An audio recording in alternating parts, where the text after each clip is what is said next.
So today we're going to look at the Pages app using VoiceOver on my MacBook Pro.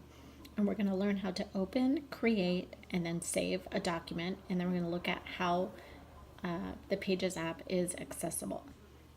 So to begin, we're going to open VoiceOver with the shortcut command for Command F5. VoiceOver on Pages. And then we'll go down to the dock to find the Pages app. And you can scoring through it using your left or right arrow key. When I find Pages, I'm going to go ahead and select it with the return key to open it.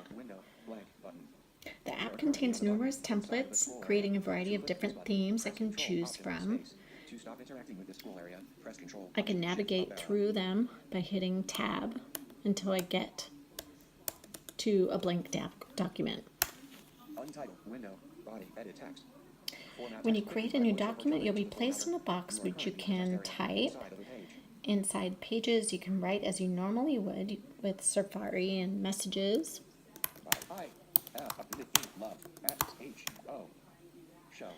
If I make a misspelled word, the correct word will show up at the bottom, and I can use my up and down arrow keys and then left or right to select the word I want, and then hit return by selecting it.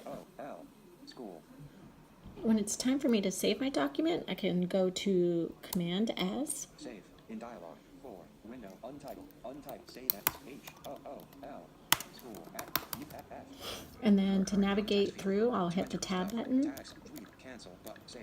and then select save by hitting return. School stuff already exists. Save button. You are currently on a button. School stuff. Content selected. Save as. School stuff is already there, so I'll have to change it to School 2. And then I can hit Tab again, and then hit Save. And then to exit, I can always hit Command Q to exit out. So as far as accessibility goes, I would say that it's most features and information are perceivable to a user who requires non-visual or low vision access. There are plenty of menus and pop-up boxes to help out. If I really did need help with my shortcut commands, I can always go to my Control Option H, and my VoiceOver help comes up. And if I need more help within that, I get a Commands Help option.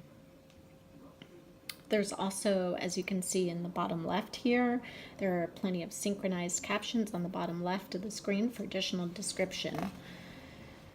For operable, I have the shortcut commands using VoiceOver with a reference sheet for guidance, and it can be operated pretty easily if I have a reference sheet for that. I'll just lower this down so I can talk through.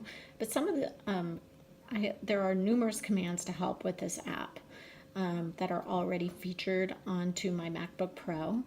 And some of them are already talked about, help for VoiceOver and then help for the commands. As far as it being understandable, the app itself is it's pretty understandable. It's self-explanatory. Pages app does exactly what Apple designed the app to do, which is quickly create documents on the device. And that is exactly what it does. It's not too complicated. As far as robust goes, there is a lot of flexibility with this product. It can be used across a variety of different tools, such as mobile and desktop devices, and it can also be used with several different operating systems, such as the iPhone, iPad, and iPod Touch. As far as accessibility rating goes, I have mixed reviews. Personally, I think it all depends on your previous knowledge with VoiceOver and shortcut commands. I can hit Command Q to quit, but I would only know this if I previously knew the shortcut command. I do think that is a really good app for word processing if you already know how to use VoiceOver. I can hit VoiceOver F5 to exit off. The good news is that there is a book out there called My Mac Pages. It's a voiceover guide to word processing. And this book actually helps you with all the more complicated voiceover commands with printing and other tips and tricks. But again, that's something that you would have to purchase separately. The constraints of the apps would be that it's not so good if you have to learn how to use voiceover. Again, one would have to really know and be familiar with all the voiceover and shortcut commands, and knowing about word processing skills and editing skills are definitely a must. So it took me actually personally a while to figure out all these shortcut commands to go through all of this. But again, I think as far as strategies go, I would suggest that it would be a lot easier if there was a quick reference guide for using VoiceOver with this Pages app, or even a YouTube tutorial for this exact need. I think it would also be useful to have a quick access for helpful hints to use the advanced functions instead of having to go and purchase a book to help with this situation. So overall, I think for implementation, I think it would absolutely be necessary to have a word processing skills and comfortability with VoiceOver and basic commands in order to fully take advantage of what Pages app has to offer. In addition to word processing skills, you really have to know general editing skills on how to create documents.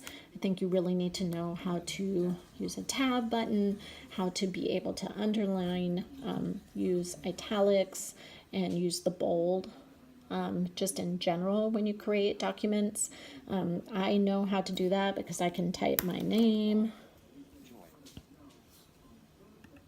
and I know how to bold it because I can go to Command B and it will bold that.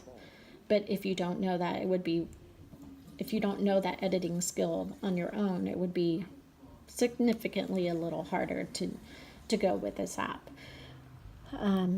As I said before, I think it would be useful if the app had a quick start tutorial to navigate through the app using such editing features, because when you first get to a new document, you're led to a blank template with a text box, and you basically have no other direction. So thank you for watching, and I hope you enjoyed this tutorial and accessibility rating. Thank you.